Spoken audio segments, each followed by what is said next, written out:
ഇന്ന് നമ്മോടൊപ്പം ഉള്ളത് മലയാള ഫിലിം ഇൻഡസ്ട്രിയിലും അതുപോലെ തന്നെ സീരിയലിലൊക്കെ വളരെയേറെ ഫേമസ് ആയിട്ടുള്ള ഒരു ആക്ട്രസ് ആണ് അഞ്ജലി ജോസഫ്. Thank you. സീരിയലിലൊക്കെ സിനിമയിലൊക്കെ ഞാൻ കേട്ടിട്ടുണ്ട് അവർക്ക് കോസ്റ്റ്യൂംസ് ഒക്കെ പ്രൊവൈഡ് ചെയ്യുന്നത് അതിനൊരു ഗ്രൂപ്പ് ഓഫ് പീപ്പിൾസ് ഉണ്ടാവും എന്നുള്ളത്. അപ്പോൾ സീരിയലിൽ അങ്ങനെ തന്നെയാണ് വരുന്നത്? സീരിയലിൽ നമ്മൾ ഓൺ കോസ്റ്റ്യൂമാണ് ചെയ്യുന്നത്. അപ്പോൾ അതിനുള്ള ഫണ്ടിങ്ങും കാര്യങ്ങളൊക്കെ എങ്ങനെയാണ് വരുന്നത്? അത് നമ്മൾക്ക് ആ കിട്ടുന്ന ഏർണിങ്സിൽ മീൻസ് ആ ഒരു ഇൻകത്തിൽ ഡ്രസ്സും കൂടെ കവർ ചെയ്യണം. നോർമലി അങ്ങനെ. ചിലത് നമുക്ക് എനിക്ക് അങ്ങനെ അത്ര വാസ്റ്റ് ആയിട്ടുള്ള ഇതില്ല. ഞാനിപ്പം ഓൺ കോസ്റ്റ്യൂംസ് ആണ് ചെയ്യുന്നത്. അപ്പോൾ അവരൊരു ടൈപ്പ് ഓഫ് കോസ്റ്റ്യൂംസ് വേണമെന്ന് പറയുമോ? Of course. നമ്മുടെ ക്യാരക്ടറൈസേഷൻ ഉണ്ടല്ലോ, ക്യാരക്ടറിനനുസരിച്ചിട്ടുള്ള ഇത് തന്നെയാണ് ചെയ്യാൻ. സാറ് നമ്മുടെ ഡയറക്ടർ പറയും, അല്ലെങ്കിൽ ഓക്കെ ആണോ എന്നുള്ളത് കോസ്റ്റ്യൂമർ ഉണ്ടാവും നമുക്ക്, നമ്മൾ കാണിച്ച് അതിനുവേണ്ടി. ഇപ്പം തന്നെ സ്പെഷ്യൽ ഇവന്റ്സിനൊക്കെ ആണെങ്കിൽ നമുക്കതിന് അവർ ഇത് ചെയ്യും. സ്പോൺസർഷിപ്സ് ഒക്കെ കിട്ടുന്നവരും ഉണ്ടാവും, എസ്റ്റാബ്ലിഷ്ഡ് ആയിട്ടുള്ളവർക്ക് അങ്ങനെ ഉണ്ടാവും. അത് എനിക്ക് അത്ര എല്ലാവരെയും പറ്റി കമന്റ് ചെയ്യാനുള്ള ഇൻഫർമേഷൻ എനിക്ക് അത്ര.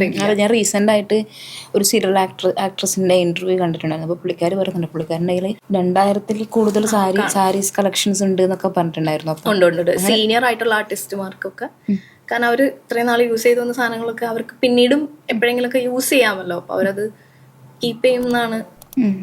അപ്പോൾ ഈ ഓൾറെഡി യൂസ് ചെയ്ത് പിന്നെയും യൂസ് ചെയ്യാനുള്ള ഓപ്ഷൻസ് ഉണ്ടാവുകയും ചെയ്യില്ല അല്ലെ നിങ്ങൾക്ക്? നമ്മുടെ ഡേ ടു ഡേ ലൈഫിൽ നമ്മൾ റീയൂസ് ചെയ്യുമല്ലോ, അങ്ങനെ റെപ്പിറ്റേഷൻ വരാതിരുന്നാൽ മതി. അതെ, ഇപ്പൊ ന്യൂ കമേഴ്സ് ആകുമ്പം അവർക്ക് കിട്ടുന്ന ഇൻകവും അതുപോലെ തന്നെ ഈ ഒരു ഡ്രസ്സും കാര്യങ്ങളൊക്കെ വാങ്ങുമ്പം അവർക്ക് അതുമായിട്ട് അഫോർഡ് ചെയ്യാൻ പറ്റുമായിരിക്കും. ഇപ്പൊ അഞ്ജലിനെ സംബന്ധിച്ച് അഞ്ജലി ഇപ്പം ഫസ്റ്റ് ടൈം സീരിയലിലോട്ട് വരുന്ന സമയത്ത് മേ ബി ഒരു നല്ലൊരു ആക്ടറിനോ ആക്ട്രസിനോ കിട്ടുന്ന ഒരു ഇൻകം ആയിരിക്കില്ല കിട്ടുന്നുണ്ടാവുക. അപ്പോൾ അതെ, അപ്പോൾ ഷൂട്ട്സിന് അത്രയും കുറെ ഒരു സീൻസ് ഒക്കെ വരുന്ന സമയത്ത് ഈ ഡ്രസ്സും ഈ കിട്ടുന്ന ഇൻകവും വെച്ച് ബാലൻസ് ചെയ്യാൻ പറ്റുന്നുണ്ടോ? കുഴപ്പമില്ല. കാരണം ഞാൻ പറഞ്ഞില്ലേ, ഞാൻ എൻ്റെ പോലെ തന്നെ ഡ്രസ്സപ്പ് ചെയ്യുന്ന, ഞാൻ യൂസ് ചെയ്യുന്ന പോലെ തന്നെ യൂസ് ചെയ്യുന്ന ഒരു ക്യാരക്ടറാണ് എനിക്ക്. അപ്പം എനിക്ക് എൻ്റെ കയ്യിലുള്ള അല്ലെങ്കിൽ എനിക്കും യൂസ് ചെയ്യാവുന്ന കോസ്റ്റ്യൂംസ് തന്നെയാണ് ഞാൻ അതിൽ യൂസ് ചെയ്യുന്നത്. അപ്പോൾ എനിക്കായിട്ട് വാങ്ങിക്കുന്നതും എനിക്കത് ഉപയോഗിക്കാം. അങ്ങനെ ഒരു ഇതുണ്ട്. ഇപ്പൊ ഞാൻ ഇപ്പൊ ധാവണിയോ അങ്ങനെ എന്തെങ്കിലുമൊക്കെ ആയിരുന്നെങ്കിൽ എനിക്കത് യൂസ്ഫുൾ ആവില്ലായിരുന്നു പിന്നീട്, അല്ലെങ്കിൽ എനിക്ക് ഉള്ളത് എനിക്ക് ഉപയോഗിക്കാൻ പറ്റില്ലായിരുന്നു. ഇത് താങ്ക്ഫുള്ളി അതിങ്ങനെ മാച്ച് ചെയ്ത് വന്നു. അതുകൊണ്ട് എന്റെ കോസ്റ്റ്യൂംസ് തന്നെയാണ് ഞാൻ അതിൽ ഉപയോഗിക്കുന്നത്. സീരിയലിൽ തന്നെ നമുക്ക് ഏറ്റവും ഇഷ്ടപ്പെട്ട ഒരു വ്യക്തി ഉണ്ടാവേ, എനിക്ക് എന്റെ റോൾ മോഡൽ അവരായിരിക്കണം, അങ്ങനെ എന്തെങ്കിലും അങ്ങനെ റോൾ മോഡൽസ് ആരെങ്കിലും ഉണ്ടോ? ഇല്ല, എനിക്ക് എൻ്റെ ഒരു ഐഡന്റിറ്റി ക്രിയേറ്റ് ചെയ്തിട്ട് പോയാൽ മതി, അങ്ങനെയാണ്. അതെനിക്ക് ആഗ്രഹമുണ്ട്. അങ്ങനെയല്ല, നമ്മൾ നമ്മുടേതായിട്ടുള്ള ലെഗസി ഉണ്ടാക്കുന്നത് എപ്പോഴും നല്ലതാണ്. അത് ഇതിലൊന്നല്ല, എൻ്റെ ലൈഫിൽ തന്നെ എത്രത്തോളം പോസിബിൾ ആവും എന്നുള്ളത് അറിയില്ല. അങ്ങനെ റോൾ മോഡൽ ഞാൻ അങ്ങനെ ആരെയും വെച്ചിട്ടില്ല. എനിക്ക് ആക്ടിങ് കുറെ പേരുടെ ഇഷ്ടമാണ്. അങ്ങനെ ആ പെർഫോമൻസസ് ഒക്കെ ഞാൻ വാച്ച് ചെയ്യാറുണ്ട്. എങ്ങനെ മൈ ഗോഡ് എങ്ങനെ ഇത് ചെയ്യും ഞാൻ അങ്ങനെ തോന്നിയ ഏതെങ്കിലും സ്പെസിഫിക് ആയിട്ടുള്ള വ്യക്തി ഉണ്ട്? എനിക്ക് പ്രിയങ്ക ചോപ്രയുടെ ഫാഷൻ മൂവിയിലെ എനിക്ക് ഭയങ്കര ഇഷ്ടം. അതില് അവളിങ്ങനെ ലാസ്റ്റ് തകർന്നു വന്നിട്ട് കരഞ്ഞിട്ട് ഇങ്ങനെ ടിഷ്യൂ പേപ്പറൊക്കെ വലിച്ചെറിഞ്ഞ് തുടച്ചിട്ടൊക്കെ പോകണം, ആ ഒരു സീൻസ് ഒക്കെ ഇല്ലേ, അതൊക്കെ എനിക്ക് ഭയങ്കര പെട്ടെന്ന് ഓർമ്മ വന്നു കേട്ടോ ഞാൻ പറഞ്ഞത്. അല്ലാതെ ഉണ്ട്, പെട്ടെന്ന് ഇങ്ങനെ പറയുമ്പോൾ എനിക്കതാണ് എൻ്റെ മനസ്സിൽ വന്നത്, അതുകൊണ്ട് ഞങ്ങൾ പറഞ്ഞത്. കുറച്ച് മുന്നേ ഉള്ളൊരു ഇന്റർവ്യൂവിൽ പൃഥ്വിരാജ് പറഞ്ഞിട്ടുണ്ടായിരുന്നു 10 വർഷത്തിന് ശേഷം ഞാൻ ഇങ്ങനെ ആയിരിക്കണം എന്നൊരു സാധനം പറഞ്ഞിട്ടുണ്ടായിരുന്നു. അപ്പൊ ഞാൻ ജസ്റ്റ് അഞ്ജലിയോട് ചോദിക്കുന്നതാണ്, അഞ്ജലി വിചാരിക്കും എന്തുകൊണ്ട് പൃഥ്വിരാജായിട്ട് എന്നെ കമ്പയർ ചെയ്യുന്നത് ചോദിക്കുന്നുണ്ടാവും. പക്ഷെ മേ ബി നമുക്ക് പറയാൻ പറ്റില്ല, നാളെ മലയാള ഫിലിം ഇൻഡസ്ട്രിയിലൊക്കെ വലിയൊരു നായികയായിട്ട് മാറാം. അപ്പൊ 10 വർഷത്തിന് ശേഷം അതല്ലെങ്കിൽ കുറച്ച് വർഷങ്ങൾക്ക് ശേഷം അഞ്ജലിക്ക് എങ്ങനെ ആവണം എന്നാണ് ആഗ്രഹം? ഞാൻ അങ്ങനെ പ്ലാൻ ചെയ്തൊന്ന ഒരാളല്ല, അങ്ങനെ ഞാൻ ചിന്തിച്ചിട്ടില്ല. അല്ല, ഇപ്പം എൻ്റെ കാര്യത്തിൽ ഞാൻ വിചാരിക്കും ഒരു കുറച്ച് വർഷം, 10 വർഷം എന്നല്ല, ഒരു 2 വർഷം കഴിയുമ്പം കുറച്ച് പുറത്തിറങ്ങും, കുറച്ച് ആൾക്കാർ വന്ന് സെൽഫി എടുക്കണം, ഞാൻ ഭയങ്കര ഫേമസ് ആയിട്ടൊരു ആങ്കർ ആവണം എന്നുള്ളൊരു സംഭവം എനിക്കുണ്ട്. എൻ്റെയൊക്കെ role model engineer Das, Pearle Maaney, Dhanya Varma, ഇങ്ങനെ കുറച്ച് ആൾക്കാരുണ്ട്. അപ്പോൾ അതുപോലെ അഞ്ജലിക്ക് അങ്ങനെ ഏതെങ്കിലും സ്പെസിഫിക് ആയിട്ടുള്ള വ്യക്തികളോ അല്ലെങ്കിൽ ഒരു അംബീഷൻ ഉണ്ടാവില്ല, ഇത്ര വർഷം കഴിയുമ്പോൾ എനിക്ക് ഇങ്ങനെ ആവണം, അല്ലെങ്കിൽ ഇത്ര മാസം കഴിയുമ്പോൾ ആവണം എന്നുള്ളത്? ആക്ട്രസ് ആവണം തന്നെയാണ് എൻ്റെ. അത് എനിക്ക് ചെറുപ്പത്തിലേ തന്നെയുള്ള എൻ്റെ മനസ്സിൽ എൻഗ്രേവ്ഡ് ആയി പോയിട്ടുള്ള ഒരു സാധനം. അത് എവിടെ നിന്നാ വന്നതെന്ന് എനിക്കറിയില്ല. സീരിയൽ ഓർ സിനിമ അങ്ങനെ ഇതില്ല. ഓഫ് കോഴ്സ് ഞാൻ സിനിമ എന്ന് തന്നെയാണ് നമ്മൾ ചെറുപ്പത്തിൽ നമ്മൾ കൂടുതൽ കാണുന്നത്, സിനിമ തന്നെ ആയിരുന്നിരിക്കണം എൻ്റെ മനസ്സിൽ. ഞാൻ ഇത് ഭയങ്കരമായിട്ട് എൻജോയ് ചെയ്യുന്ന ആളാണ്, ആ ഒരു പ്രോസസ്സ് എനിക്കിഷ്ടമാണ് അഭിനയിക്കാൻ. അതിപ്പോ ഡയറക്ടർ നന്നായി എന്ന് പറയുമ്പോൾ അതിലൊരു സന്തോഷം കണ്ടെത്തുന്ന ഒരാളാണ്, ഭയങ്കര ഹാപ്പി ആവുന്ന ആളാണ്. അല്ലെങ്കിൽ ഒരു പെർഫോമൻസ് കണ്ടിട്ട് നന്നായി ചെയ്തിട്ടുണ്ട് എന്ന് പറയുമ്പോൾ എനിക്കത് ഭയങ്കര പ്രൗഡ് ആവുന്ന ഒരാൾ തന്നെയാണ് ഞാൻ. എനിക്ക് ഭയങ്കര ഇഷ്ടമാണ് അത് ചെയ്യാൻ വേണ്ടിയിട്ട്. എവിടം വരെ എത്തും എന്നുള്ളത് എനിക്കറിയില്ല. ട്രൈ ചെയ്യാന്നുള്ളതാണ് ഇപ്പൊ എനിക്ക് ചെയ്യാൻ പറ്റുന്ന കാര്യം. ആഗ്രഹങ്ങളുണ്ട്, അതിന് അത്രത്തോളം അതിന് വേണ്ടിയിട്ട് ഒരു പാത്ത് വേണം എന്ന് തോന്നുന്നു. നമുക്ക് ഒരു കറക്റ്റ് ഇൻഡസ്ട്രീനെ പഠിച്ച് അല്ലെങ്കിൽ അങ്ങനെയൊക്കെ പോവാനുള്ളൊരു ഇതും കൂടെ നമുക്ക് വേണം. അത് എത്രത്തോളം ഈ ഗോഡ് ഫാദർ ഒക്കെ ഉണ്ടെങ്കിൽ മാത്രമാണോ ഫിലിം ഇൻഡസ്ട്രിയിലും സീരിയൽ ഇൻഡസ്ട്രിയിലും ഒക്കെ കത്തിക്കയറാൻ പറ്റും? ഫാദർ ഇല്ലാതെ കത്തിക്കേറിയൊരു ഇഷ്ടം പോലെ ഇല്ലേ? അങ്ങനെ പറയുന്നത് അതൊരു ഭയങ്കര ഒരു ലക്ക് ഫാക്ടർ ഉണ്ട്. ഒരു സീരിയലാണെങ്കിൽ കൂടിപ്പോയി 1, 2, 3 വർഷം കഴിഞ്ഞു കഴിഞ്ഞാൽ അതങ്ങ് കഴിയും. അപ്പോൾ റാൻഡമായിട്ട് അടുത്ത ഒരു ഓപ്ഷനിലോട്ട് ട്രൈ ചെയ്തുകൊണ്ടിരിക്കാറുണ്ടോ? അടുത്ത സീരിയലിൽ കിട്ടണമെങ്കിൽ ട്രൈ ചെയ്യുന്നുണ്ടോ? എനിക്ക് ഇങ്ങോട്ട് വരുന്ന ആ ഒരു ഓപ്ഷൻസ് മീൻസ് വേറെ ഓഫേഴ്സ് വന്നിരുന്നു. കറന്റ് ഞാനൊന്നും കമ്മിറ്റ് ചെയ്തിട്ടില്ല. അഞ്ജലി, അപ്പോൾ അതുപോലെ തന്നെ ഇൻസ്റ്റഗ്രാമിൽ കുറച്ച് അത്യാവശ്യം ഫോളോവേഴ്സ് ഒക്കെ ഉണ്ട് അല്ലേ? കുഴപ്പമില്ല. എങ്ങനെ അതിന്റെ പ്രൊമോഷനും കാര്യങ്ങളൊക്കെ എങ്ങനെയാ ചെയ്യുന്നത്? പ്രൊമോഷനും കാര്യങ്ങളും നമുക്ക് ചാനലിൽ നിന്ന് പ്രൊമോഷൻ വരും, കൊളാബായിട്ട് വരും. നമ്മളുടെ റീൽസും കാര്യങ്ങളും അങ്ങനെ ഓൺലൈനിൽ ഇത് പോകാറുണ്ട്. അതും പിന്നെ അങ്ങനെയൊക്കെ വർക്കുകളൊക്കെയാണ് ഞാൻ ഇടുന്നത്. ഫോട്ടോഷൂട്ട്സും കാര്യങ്ങളൊക്കെ ഇപ്പൊ കുറച്ചായിട്ട് ചെയ്യൽ കുറവാ, ചെയ്യണം. അത് അഞ്ജലിനെ സംബന്ധിച്ച് ഏറ്റവും നല്ലൊരു ചാനലിലോട്ടാണ് എൻട്രി കിട്ടിയിട്ടുള്ളത്, മഴവിൽ മനോരമ പോലുള്ള ചാനൽ. അപ്പം ഒരു കൊളാബ് ഇടുന്ന സമയത്താണെങ്കിലും കുറച്ച് അത്യാവശ്യം റീച്ച് കിട്ടും. എൻക്വയറികളാണെങ്കിലും കാണിക്കാൻ നല്ലൊരു ക്യാരക്ടറും നല്ലൊരു ചാനലിന്റെ ഭാഗമാണ്. അപ്പൊ അങ്ങനെ ആ ഒരു സംഭവം യൂസ് ചെയ്യാൻ പറ്റിയിട്ടുണ്ടായിരുന്നില്ല ഷൂട്ട്സും കാര്യങ്ങളൊക്കെ വരുന്ന സമയത്ത്? യൂസ് ചെയ്യാം. എനിക്ക് ഈ കുറച്ച് ഒരു ലാസ്റ്റ് മന്ത് വരെയൊക്കെ നല്ല ടൈറ്റ് ഷെഡ്യൂൾ ആയിരുന്നു നമുക്ക്. പിന്നെ എക്സോസ്റ്റഡ് ആയിട്ട് വർക്ക് ചെയ്യുന്ന ആളല്ല, എനിക്ക് കുറച്ച് ടൈം റിലാക്സ് ചെയ്യാനൊക്കെ കിട്ടിയില്ലെങ്കിൽ എനിക്ക് എന്റെ പീസ് ഓഫ് മൈൻഡ്. പക്ഷെ ഇപ്പം മമ്മൂക്ക തന്നെ പറഞ്ഞിട്ടുണ്ടായിരുന്നു നിഖില വിമലിനോട്, ആ ഇന്റർവ്യൂ കണ്ടിട്ടുണ്ടോന്ന് അറിയില്ല. നിഖില ഒരു ഇന്റർവ്യൂവിൽ പറഞ്ഞിട്ട് ഇനി ഞാൻ കുറച്ച് ബ്രേക്ക് എടുക്കാൻ പോവാന്ന്. അപ്പൊ മമ്മൂക്ക പറയുന്നത് ഇല്ല, ഞാൻ ബ്രേക്ക് എടുക്കാറില്ല. പക്ഷെ ഇത് ഷൂട്ട് നമുക്ക് കണ്ടിന്യൂസ് ഉണ്ടല്ലോ. അപ്പം ബാക്കി കാര്യങ്ങൾക്ക് ഇപ്പൊ ഈ ഫോട്ടോഷൂട്ട്സ് അല്ലെങ്കിൽ അങ്ങനെ ഇൻസ്റ്റയിലേക്ക് വേണ്ട സാധനങ്ങളിൽ ഞാൻ ഒന്ന് പിൻവലിഞ്ഞ് നിൽക്കാറുണ്ട്. അത് ടൈം ഇല്ലാത്തത് കൊണ്ടാണോ? ആയിരുന്നു കഴിഞ്ഞ മാസം വരെ. ഇപ്പൊ കുറച്ച് മടിയിലാണ്. ഇനി അത് പിക്കപ്പ് ചെയ്ത്. അല്ല, ഇപ്പം വെച്ചാൽ അഞ്ജലിനെ സംബന്ധിച്ചിടത്തോളം നല്ലൊരു ചാനലിന്റെ ഭാഗം ആയതുകൊണ്ട് അത്രയും ആൾക്കാർക്ക് ഫെമിലിയർ ആണ്. ആ ഒരു ചാൻസ് ഭയങ്കരമായിട്ട് യൂസ് ചെയ്തിട്ട് ഇപ്പൊ ഷൂട്ട്സ് ആണെങ്കിലും പെയ്ഡ് ഷൂട്ട്സ് കുറെ ചെയ്യാൻ പറ്റുമല്ലോ. അപ്പം എന്നെ സംബന്ധിച്ചൊക്കെ നമുക്ക് പെയ്ഡ് ഷൂട്ടിൽ ഓരോ ഓപ്ഷൻസ് ഉണ്ട്, ഒരു ലിമിറ്റ് ഉണ്ട്. പക്ഷെ ഒരു ചാനലിന്റെ ഭാഗമാകുമ്പോൾ അത് ഭയങ്കരമായിട്ടൊരു ബെനിഫിറ്റ് ചെയ്യുന്നുണ്ട്, ബെനിഫിറ്റ് കിട്ടില്ലേ? അപ്പൊ അങ്ങനെ എന്തെങ്കിലും ചെയ്തിട്ടുണ്ടോ? എങ്ങനെയാണ് ആ ഷൂട്ട്സിന്റെ കാര്യത്തിൽ വരുമ്പോൾ ഇൻകം കാര്യങ്ങളൊക്കെ? ഞാൻ ആക്ച്വലി ആഡ്സ് അങ്ങനെയൊക്കെ ചെയ്യാറുണ്ട് ഫോട്ടോഷൂട്ട്സിനേക്കാളും. അപ്പൊ എനിക്ക് ഷൂട്ട് ഇല്ലാത്ത സമയത്ത് ഞാൻ അത് ചെയ്യാറുണ്ട്. ഇപ്പം വീഡിയോ പ്രസന്റേഷൻ ആഡ്സ്, വലിയ ബിൽഡേഴ്സിന്റെ ഒക്കെ ആഡ്സ് ഒക്കെ ഞാൻ ചെയ്യാറുണ്ട്. വീഡിയോ പ്രസന്റേഷൻ ഒക്കെ ആങ്കറിംഗും ഞാൻ ചെയ്തിട്ടുണ്ടായിരുന്നു. ഇപ്പൊ കുറവാണ്. അപ്പം അങ്ങനെ ചെയ്യാറുണ്ട്. അപ്പൊ അതിലും ഞാൻ കുറച്ച് ബിസി ആയിരിക്കും. അപ്പൊ അങ്ങനെ പിന്നെ എന്റേതായിട്ടുള്ള ഒരു ടൈം അങ്ങനത്തെ ഒരു ഇതിലാണ് ഞാൻ ഇപ്പൊ പോയിക്കൊണ്ടിരിക്കുന്നത്. ഇനി ഇൻസ്റ്റ ഈ പറഞ്ഞ പോലെ നല്ലപോലെ ആക്റ്റീവായിട്ട് കൊണ്ടുവരണം എന്ന് ആഗ്രഹമുണ്ട്.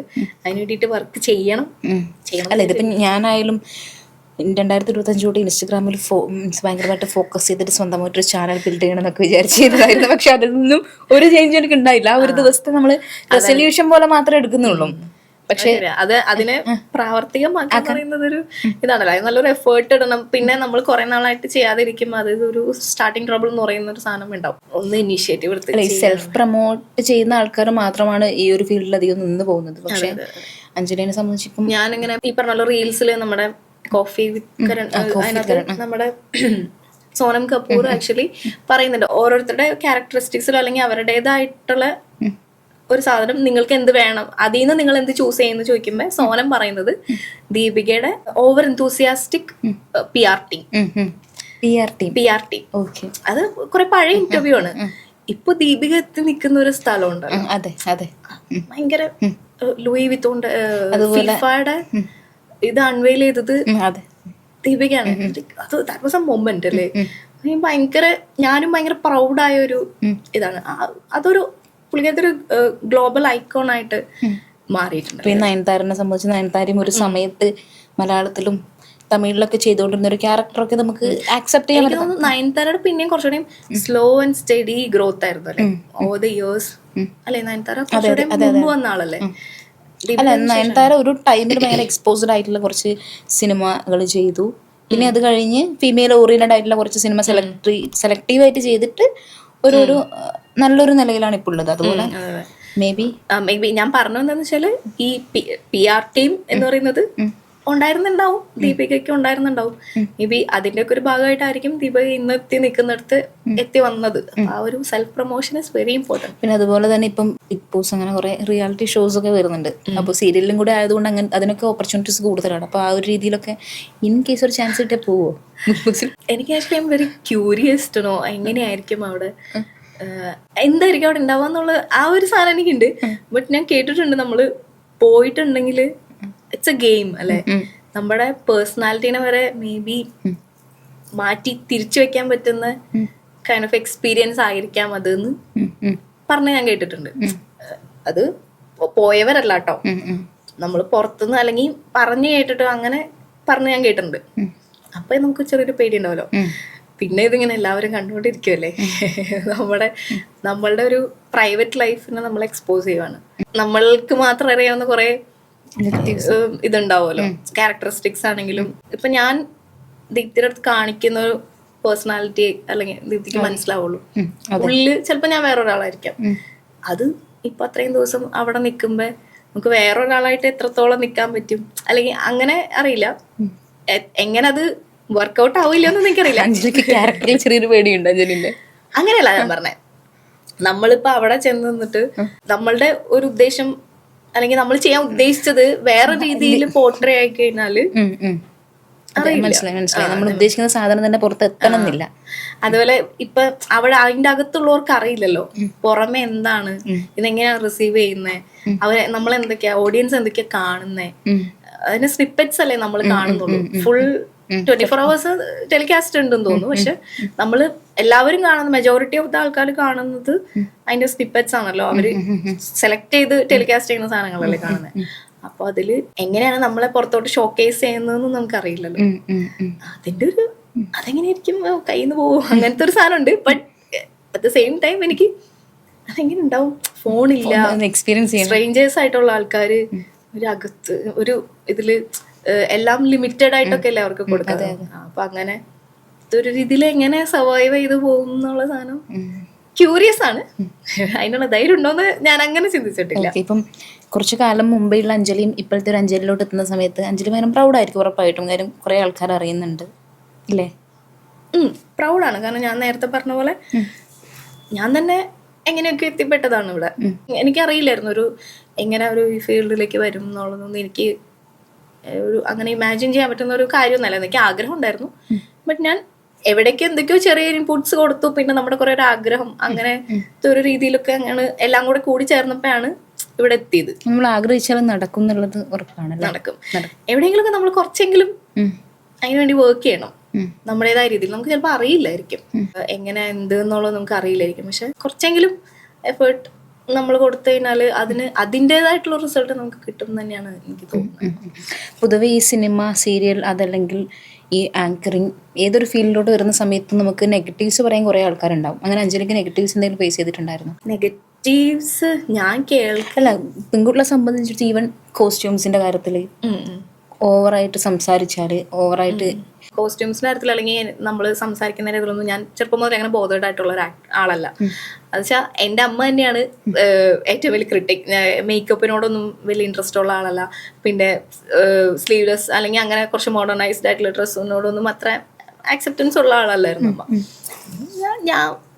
പക്ഷെ ഞാൻ ഇങ്ങനെ പറയും എന്താണ് അമ്മ അതിനങ്ങനെ പ്രശ്നമൊന്നുമില്ല. അപ്പൊ നമ്മൾക്ക് പരിചയമുള്ളവരും പുറത്തൊക്കെ പോകുമ്പോൾ കുറച്ചും കൂടെ ആൾക്കാരുടെ ക്യാരക്ടേഴ്സും ഒരു തോട്ട് പ്രോസസ്സും പെർസ്പെക്റ്റീവ് ഒക്കെ മാറുമല്ലോ. അപ്പൊ അവരൊക്കെ നല്ല ഇതിലൊക്കെ ഡ്രസ്സപ്പ് ചെയ്ത് വരുമ്പോൾ ഞാൻ ഇങ്ങനെ കാണിച്ചു കൊടുക്കും.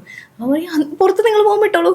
അപ്പൊ ഞങ്ങൾ പുറത്ത് പോയപ്പോ ഇട്ടായിരുന്നു അങ്ങനെ. പക്ഷെ ഇപ്പോഴും നാട്ടിലാണെങ്കിലും എനിക്ക് അങ്ങനെ പ്രശ്നം ഇല്ല. എനിക്ക് കംഫർട്ടബിൾ ആയിട്ടുള്ള സാധനം ഞാൻ ആര് ഇതെന്ന് പറഞ്ഞാലും ഇടാൻ. അഞ്ജലി ഓൾറെഡി പറഞ്ഞു അമ്മ ഓൾറെഡി ആ ഒരു സമയത്ത് വളർന്നത് കൊണ്ട് അമ്മയുടെ ചുറ്റുപാട് അങ്ങനെ ആയതുകൊണ്ടാവാം അവരതുപോലെ ചെയ്യുന്നത്. അപ്പോൾ അതിൽ അമ്മേന്റെ ക്യാരക്ടറിൽ എന്തെങ്കിലും അഞ്ജലിക്ക് ചേഞ്ച് ചെയ്യാൻ പറ്റിയിട്ടുണ്ടായിരുന്നോ? ഇപ്പൊ അമ്മ ഒന്നും പറയാറില്ല. ഇപ്പൊ ഞാൻ ലിപ്സ്റ്റിക് ഇടാതെ പുറത്തിറങ്ങിയ അമ്മ നീ ലിപ്സ്റ്റിക് ഇടുന്നില്ലേ എന്ന് തിരിച്ചു ചോദിക്കാൻ തുടങ്ങി. എപ്പോഴും ഇട്ട് കണ്ടിട്ട് ഇപ്പൊ ഇടാണ്ടിരിക്കുമ്പോ എന്താ പോലെ അങ്ങനെ കുറെ. പിന്നെ നമ്മുടെ സൊസൈറ്റിയും അങ്ങനെ കുറെ ചേഞ്ചസ് ഉണ്ടല്ലോ. ഇപ്പൊ ഡ്രസ്സിങ്ങിന്റെ രീതിയിലാണെങ്കിലും നാട്ടില് കുറച്ചും കൊണ്ട് ഓക്കെ ആയി. മേ ബി മറ്റുള്ളവർ എന്ത് പറയും എന്നുള്ളൊരു കോൺഷ്യസ്നെസ് ആയിരിക്കും അമ്മ അങ്ങനെ മേ പറയുന്നത്. ബി അഞ്ജലി ഒരു ആക്ട്രസ് കൂടെ ആയതുകൊണ്ടാവാം ആ ഒരു അല്ല, ആക്ട്രസ് ആവുന്നതിന് മുമ്പത്തെ കാര്യമാണ് ഞാൻ പറഞ്ഞത്. അപ്പോൾ അപ്പം അല്ലെങ്കിൽ നാട്ടുകാർ എന്ത് പറയും അങ്ങനത്തെ ഒരു ഇത് ഉള്ളിൽ കിടക്കുന്നതുകൊണ്ടായിരിക്കും അങ്ങനെ പറയുന്നത്. അപ്പം എല്ലാവരും യൂസ് ചെയ്യുന്നുണ്ടല്ലോ അങ്ങനെ ഇതൊക്കെ. അപ്പൊ ഓക്കെ ആയി, അത് നമ്മൾ കൂടുതൽ കാണുന്നതോറും നമുക്കത് ഓക്കെ ആയി വരുമല്ലോ. ഇപ്പൊ അങ്ങനെ പ്രശ്നമൊന്നും. എഡ്യൂക്കേഷനിൽ എങ്ങനെയായിരുന്നു? ഇവിടെ ആയിരുന്നു ഞാൻ പഠിച്ചത് എഞ്ചിനീയറിംഗ് ആണ്. പിന്നെ എൻ്റെ പാഷൻ ഇതാണ്, എനിക്ക് മേക്കപ്പും ഇഷ്ടമാണ്, ഞാൻ മേക്കപ്പും ചെയ്യും. അങ്ങനെ ഞാനൊരു ക്രിയേറ്റീവ് ഇതിലേക്കാണ് എനിക്ക് കുറച്ചുകൂടെ ഇൻട്രസ്റ്റ് ആയിരുന്നത്. അപ്പൊ അങ്ങനെ അതാണ് ഞാൻ ചൂസ് ചെയ്തത്. അതുപോലെ സ്കൂൾ കോളേജ് ലൈഫിലൊക്കെ അധികം ചിലപ്പോൾ നമ്മളൊന്നും അധികം ആരും അറിയപ്പെടൽ പോലും ഉണ്ടായിരുന്നില്ല. പക്ഷെ അത് കഴിഞ്ഞിട്ട് നമ്മൾ നമ്മളതായ ഒരു ഐഡൻറ്റിറ്റി ക്രിയേറ്റ് ചെയ്യുന്ന സമയത്ത് എപ്പോഴെങ്കിലും ആരെങ്കിലും വിളിച്ച് അപ്രിഷ്യേറ്റ് ചെയ്യുമോ? അതുപോലെ സ്വന്തം കോളേജിൽ സ്കൂളിലൊക്കെ ഗസ്റ്റിലൊക്കെ പോയിട്ടുണ്ടോ? ഇല്ല, ഞാൻ എന്നെ വിളിച്ചിരുന്നു ഒരു പ്രാവശ്യം, ഒരു ഫാഷൻ ഷോയ്ക്ക് ജഡ്ജായിട്ട് വിളിച്ചിരുന്നു. അന്ന് എനിക്ക് പോകാൻ പറ്റിയില്ല. പിന്നെ എൻ്റെ ഫ്രണ്ട്സൊക്കെ കോളേജ് മേറ്റ്സ് ഒക്കെ ആണെങ്കിലും അങ്ങനെ മെസ്സേജ് ചെയ്യാറൊക്കെ ഇൻസ്റ്റയിൽ, വിളിച്ച് അങ്ങനെ പറഞ്ഞിട്ടില്ല ആരും. അത് ക്ലോസ് ഫ്രണ്ട്സ് ഒക്കെ തന്നെ പറയാറ്, ഇപ്പൊ എന്തെങ്കിലും കണ്ടിട്ടൊക്കെ അങ്ങനെ പറയാറുണ്ട്. അല്ലാതെ മെസ്സേജ് ചെയ്യാറുണ്ട്, ഇങ്ങനെ കണ്ടായിരുന്നു, നിന്നെ കണ്ടായിരുന്നു, നന്നായിട്ടുണ്ട്, അങ്ങനെയൊക്കെ പറഞ്ഞിട്ട് നമ്മളെ നമുക്കൊരു ഹാപ്പി ആക്കുന്ന, ഒരു മോട്ടിവേറ്റ് ചെയ്യുന്ന ഒരു സംഭവങ്ങളൊക്കെ ഷെയർ ചെയ്യാറുണ്ട് അവര്. അങ്ങനെയൊക്കെ ഉണ്ടായിട്ടുണ്ട്. അഞ്ജലി, അപ്പോൾ ഫിലിം സീരിയലിലൊക്കെ ഇപ്പോൾ അഭിനയിച്ചുകൊണ്ടിരിക്കുന്നത് നാളെ കുറച്ച് വർഷങ്ങൾ കഴിയുമ്പോൾ എല്ലാവരും റെക്കഗ്നൈസ് ചെയ്യുന്ന ഒരാളായി മാറട്ടെ എന്ന് ആഗ്രഹിക്കുന്നു. സോ ഇത്രയും സമയം ഞങ്ങൾക്ക് വേണ്ടി സ്പെൻഡ് ചെയ്തതിൽ വളരെ വളരെ സന്തോഷമുണ്ട്. Thank you so much. എൻ്റെ ഫസ്റ്റ് ഇന്റർവ്യൂ ആണിത്. ഞാൻ ചെറുപ്പം മുതലേ ഞാൻ ആഗ്രഹിച്ചു എന്ന് പറഞ്ഞിട്ടുള്ള സാധനമില്ലേ, മാനിഫെസ്റ്റേഷൻ എന്നൊക്കെ പറയാമോ എന്ന് എനിക്കറിയില്ല. ഞാൻ ഇങ്ങനെയൊന്ന് തന്നെ ഇരുന്ന് മനസ്സിലാ കൂടുതലും പറയാമെന്ന് തോന്നുന്നു. അപ്പൊ ഞാൻ അങ്ങനെ ഇരുന്ന് പറഞ്ഞതിൽ എന്തൊക്കെയൊക്കെയോ എനിക്ക് ഇവിടെ. അപ്പൊ എനിക്കും പറയാൻ പറ്റട്ടെ, ഒരു വർഷങ്ങൾ കഴിയുമ്പോൾ ഞാൻ സൂപ്പർ സ്റ്റാർ അഞ്ജലിയുടെ ഇന്റർവ്യൂ ഫസ്റ്റ് ആങ്കറിങ് ചെയ്തൊരു വ്യക്തിയാണെന്ന് പറയാനുള്ള ഒരു അവസരം എനിക്കും കൂടി ഉണ്ടാവട്ടെ. അപ്പോൾ പ്രേക്ഷകരോട് എന്താ പറയാനുള്ളത്? ഞങ്ങളുടെ സീരിയൽ ആക്സെപ്റ്റ് ചെയ്തതിന് ഭയങ്കര താങ്ക്സ്. അത് നമ്പർ 1 ആയിട്ട് തന്നെ കൊണ്ടുപോകുന്നതിന് വളരെയധികം നന്ദിയുണ്ട്. ഇനിയും അങ്ങനെ തന്നെ സപ്പോർട്ട് ഉണ്ടാവണമെന്ന് റിക്വസ്റ്റ് ചെയ്യുന്നു. അപ്പോൾ താങ്ക് യു.